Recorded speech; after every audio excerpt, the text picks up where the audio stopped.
Hamzah. Okay guys, so hari ni kita nak tengok cerita seram pasal kisah seram mengenai universiti tempatan di Malaysia. So baru-baru ni aku ada tengok dekat satu channel YouTube mengenai 5 kisah seram untuk 5 universiti tempatan di Malaysia yang paling menyeramkan. Okay, so first of all, aku takkan curi konten dia sendiri. Aku just nak buat reaction dan aku nak beri korang sendiri lihat apakah pendapat korang pasal video ini. Let's go! So by the way, aku nak minta jasa korang untuk subscribe channel Kupi Kupi Go. Oh my god, aku sangat suka dengan channel dia ni sebab channel dia ni lebih more to facts and also horror story, fakta-fakta kan. So aku minta jasa korang untuk subscribe channel Kupi Kupi Go. Thank you so much Kupi Kupi Go for all these memories to bring me to be YouTuber gitu. Dah, aku suka dengan konten ni since aku minat dengan Kupi Kupi Go ni 6 tahun yang lalu. Okay, 6 tahun yang lalu. Sekarang 2022, korang tolak sendiri, tolak 6, 2016 aku start minat Kupi Kupi Go. So tanpa membuang masa, hari ni kita nak tengok terus reaction ataupun kita nak tengok video pasal 5 universiti dan 5 kisah di sebalik 5 universiti yang menyeramkan di Malaysia.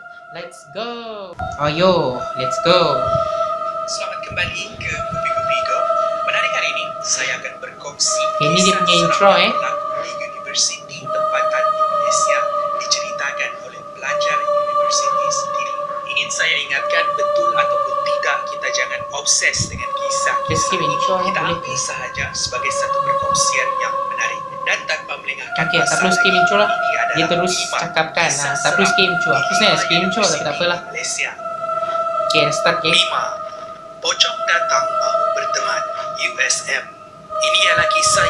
Okay, ni adalah kisah pasal pocong berteman di USM. Aku tak sure USM apa. Jom kita tengok sama-sama Yang dikongsikan semula di laman Facebook USM Live Confession. Penulis yang tidak dinamakan menceritakan pengalaman dia semasa semester pertama di USM. Dia ditempatkan di asrama College Desa. Bilik dia ialah bilik berdua. Ia berada di sebuah tingkat dengan pemandangan yang lapang menghadap bukit. Pada satu ketika, sekitar pukul 2 ataupun 3 pagi, dia dan rakan sebilik perasan bunyi orang memunggah barang di tingkat atas.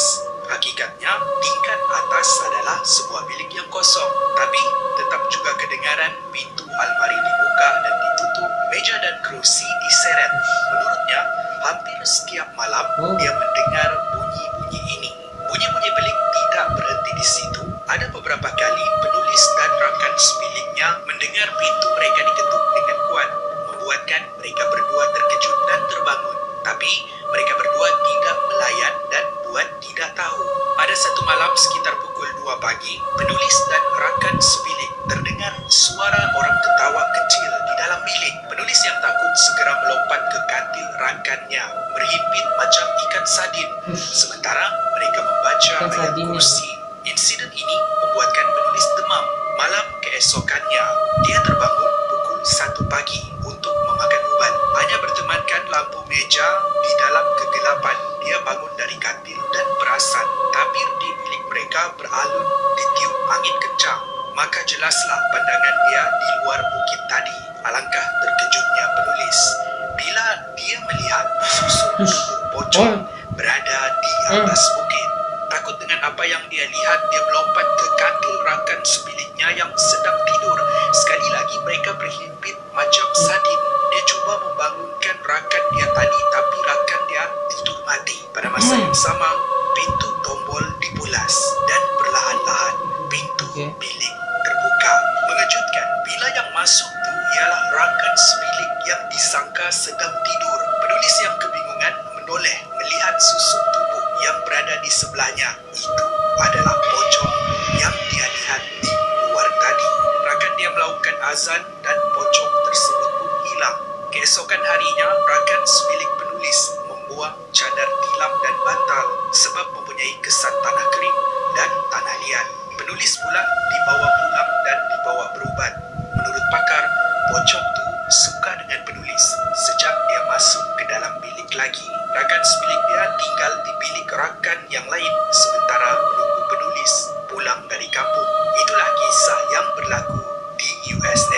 Yes. 4. Titisan darah dari siling yang misteri UKM.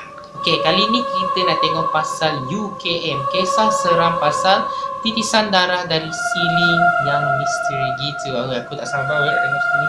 Tengok sama-sama Play. Sebuah lagi kisah seram dari laman Facebook iaitu Arkib Anchor Negara. Sebuah kisah yang dihantar kepada mereka dari pelajar perempuan yang bernama Nadi. Nadi menuntut di UKM pada tahun 2007 dahulu. Semasa semester pertama, Nadi ditempatkan di sebuah bilik kolej berdua di sebuah tingkat bersama seorang lagi pelajar bernama Jihan. Bilik mereka terletak di sudut bangunan. Pandangan tingkat mereka pula menghadap gelanggang bola tampar.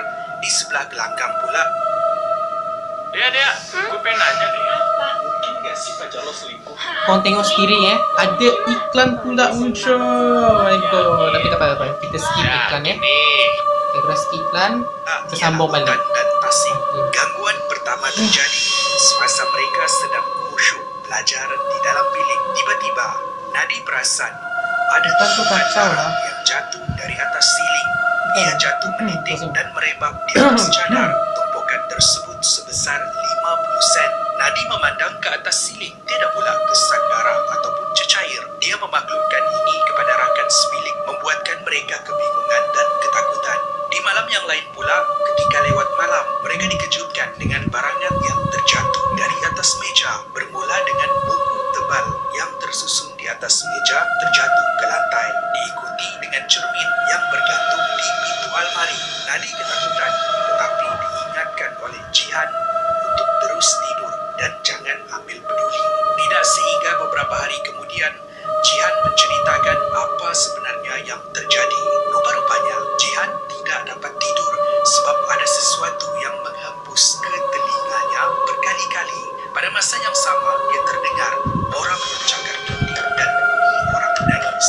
Waktu ini juga dia menceritakan sekitar pukul 2 ataupun 3 pagi, dia terdengar tombol pintu mereka seperti mahu dibuka oleh seseorang, tapi dia buat tak dengar dan terus tidur. Pada ketika, kalau dia pergi ke tandas pada waktu malam, dia akan terlihat wanita duduk di atas singki, kepala tertunduk dengan rambut panjang berurai, membuatkan dia membatalkan niat untuk membuang air kecil. Keesokan paginya mereka melaporkan kejadian misteri ini kepada fellow asrama dan mereka dipindahkan ke bilik yang lain. Rupa-rupanya pernah berlaku beberapa insiden pelajar dirasuk di situ. Dengar cerita ada yang dirasuk sampai terlalu api Suara aku dan sendiri tak kisah keluar. ini hanya diketahui oleh penghuni asrama sahaja. Itulah kisah menyeramkan di UKM. 3. Hantu tarik kaki pelajar. Okey, itulah pasal UKM tadi yang aku nak cerita kat korang. Oh my god. So bila aku tengok sendiri sorry kalau aku banyak sangat post-post, okey. So kalau korang tengok sendiri kan pasal titisan darah, ada ke orang yang bunuh diri kat atas tu ataupun ada ke something yang bocor kat atas tu kan? Unless lah kalau dia macam hujan ke apa kan, aku tak sure juga. Tapi kalau titisan darah, kau boleh bayangkan tak macam mana titisan darah tu boleh ada kat atas. Lepas kau pandang atas, lepas tu kau pandang bawah, ada pula. Kau boleh bayangkan sendiri lah pasal perasaan korang waktu tu lah. Andai kata lah kalau korang menuntut kat universiti ni. So kita tengok kisah ketiga pasal hantu tarik kaki pelajar. Ni kat mana? Ini Oh, UPSI guys. Oh my god. So kepada pelajar-pelajar UPSI yang menonton cerita ni, ini untuk korang. Gitu. pula kisah yang berlaku di UPSI dikongsikan oleh seorang pelajar yang bernama Fiza menetap di rumah sewa UPSI di Tanjung Malim. Fiza tinggal di rumah sewa yang mempunyai 3 bilik dengan 5 orang penghuni lain. Satu bilik 2 orang. Fiza sebilik dengan seorang pelajar bernama Jiba. Salah seorang penghuni di dalam rumah mereka bernama Ros. Sehinggalah tiba satu malam ketika semua nyenyak tidur, telefon Fiza berdering berkali-kali. Itu adalah Ros yang memanggil dia. Pada asalnya Fiza hanya abaikan sahaja sebab takut bukan Ros yang membuat panggilan. Selang beberapa minit kemudian, rakan sebilik Fiza, Hantu Jiba tarik pula kaki yang pelajar. mendapat Okey. panggilan dari Ros. Mereka berasa pelik dan bergegas ke bilik Ros. Semakin mereka mendekati bilik tersebut, semakin mereka merasa seram sebab mereka terdengar bunyi ayat-ayat Al-Quran dipasang dari telefon bimbit Ros. Mereka membuka pintu dan bertanya, "Kenapa Ros?" Sementara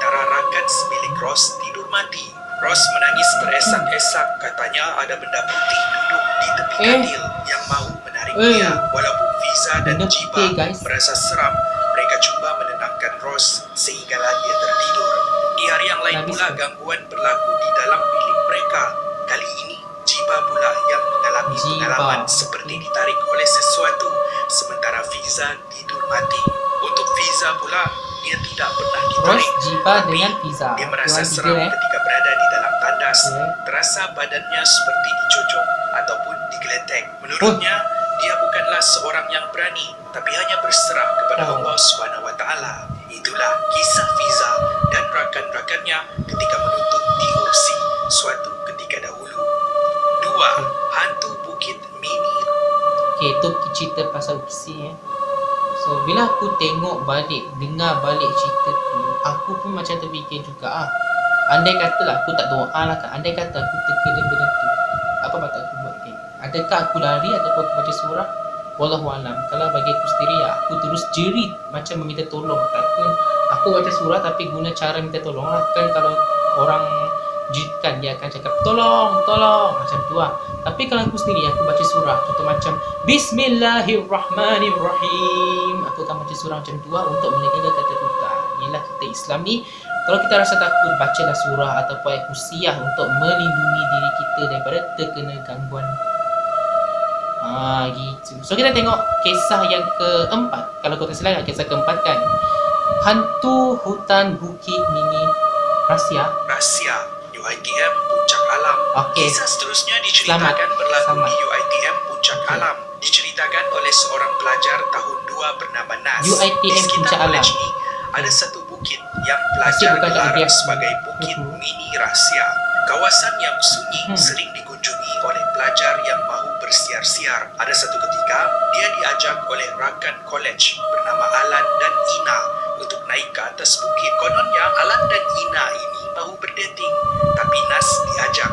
Tidaklah mereka berdua-duaan sahaja. Maka Nas dan Alan menunggang motor naik ke atas bukit, sementara Ina menunggang motornya sendiri. Sehinggalah tiba waktu maghrib. Nas mengajak Ilan dan Ana turun, tapi akibat mabuk asmara, Alan menjawab berkali-kali, "Alah, sekejap lagi, sekejap lagi." Sehinggalah Mabuk asmara, langit geng, gelap maksudnya gelita. bercinta Nas tak tidak peduli. ingat Dia waktu. menghidupkan Gitu. motor, Tak ingat memaksa dunia. mereka turun secepat mungkin. Jangan tidak Tapi bercinta tak bilik ingat motor akhirat, yang mati mereka pula kan. tunggang tadi tidak Bercinta dapat tak ingat hidup. dunia. Masa ni, Nas sudah rasa lain. Pada masa yang sama, mereka terdengar seperti bunyi pergerakan di hutan. Sebelum melihat, ada beberapa pasang mata merah melihat mereka dari dalam semak. Sudah terasa seram, barulah Alan dan Ina bersetuju untuk turun dari bukit. Waktu ni, kunci motor Ina pula hilang, membuatkan dia panik. Nas yang walaupun berdebar tetapi memaksa diri untuk tenang. Katanya, kita sorong sahaja motor ini turun ke bawah bukit. Di sebalik kegelapan, mereka pun bertolak. Di dalam perjalanan, Nas yang berada di depan rasa tidak sedap hati dan memandang ke belakang. Alangkah terkejutnya bila dia melihat ada 3 susuk hitam yang tinggi mengekori Alan dan Ina dari belakang. Mereka mempercepatkan langkah dan turun dari bukit. Itulah kisah Nas, Alan dan Ina di UiTM Puncak Alam. 1. Baik.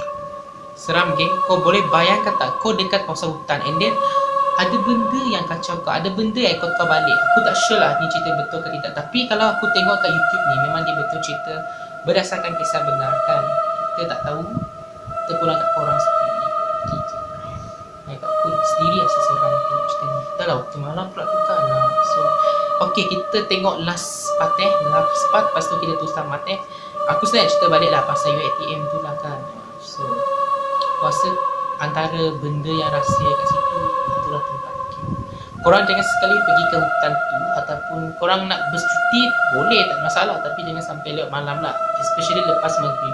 Sebab yang aku tahu lah, lepas maghrib ni akan aktif. Okay, benda-benda tu akan aktif daripada maghrib sampai ke subuh. Waktu subuh dia orang tak kait lagi lah. Sekarang ni waktu isyak. So aku rasa benda tu aktif. Tapi kita sendiri tak nampak. Korang jangan sengaja lah nak minta panggil dia, nanti dia sendiri akan ikut korang balik. Macam mana? Aku pun tak tahu. Wallahualam bissawab. So kita masuk kisah terakhir mengenai aku cakap ni.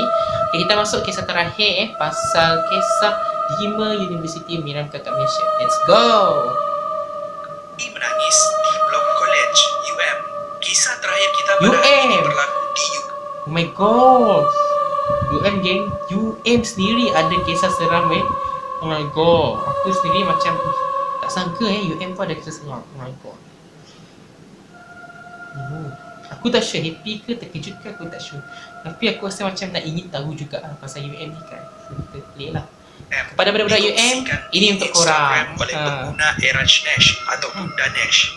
Danesh ialah seorang fellow college. Bermaksud mereka ni ditugaskan untuk menjaga seluruh kawasan kediaman college dan pengelia penghuninya. college lah Pada ni. satu malam, sekitar pukul 3 pagi, dia mendapat pesanan WhatsApp kacau dari UiTM pengetua college pula. menunjukkan Kacau gambar UiTM, guys. sebuah bilik yang lampunya hidup. Pelik bila bilik tu tidak sepatutnya ada pelajar yang tinggal. Jadi sudah menjadi tanggungjawab mereka untuk memeriksa kalau ada pelajar di situ.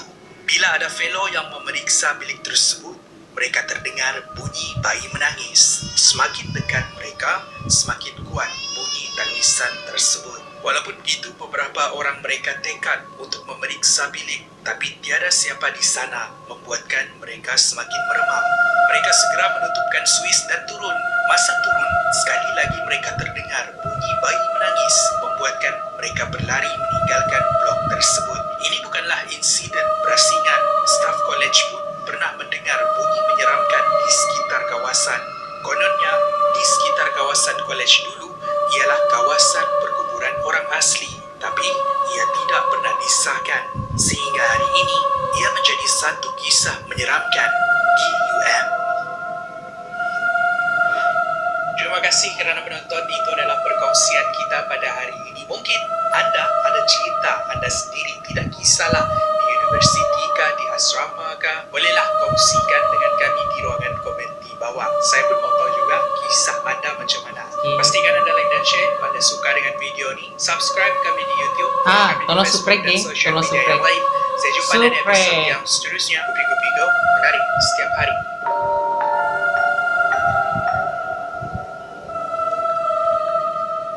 Okay geng, so itulah beberapa kisah seram dan misteri di sebalik 5 universiti tempatan paling menyeramkan kat Malaysia. Oh my god. Aku tak sure ya, dia macam nak kata seram tu bukanlah tak seram. Dia macam, oh my god, aku sendiri tak tahulah macam mana aku nak rating untuk video ni. Ataupun aku sendiri pun tak sure dia seram ke tak seram. Terpulang kat korang sendiri lah, aku tak sure weh. Kadang aku rasa seram, tak seram, tapi aku rasa fully seram lah. Aku akan pilih kat dalam tengah-tengah lah, which is seram gitu. So aku rasa tu je video kita kali ni. I'll see you guys again in my next video. Don't forget to like, share and subscribe. Don't forget to push my notifications to get all of my videos on YouTube. Jumpa lagi dan always stay safe. See you guys again in my next video. Bye.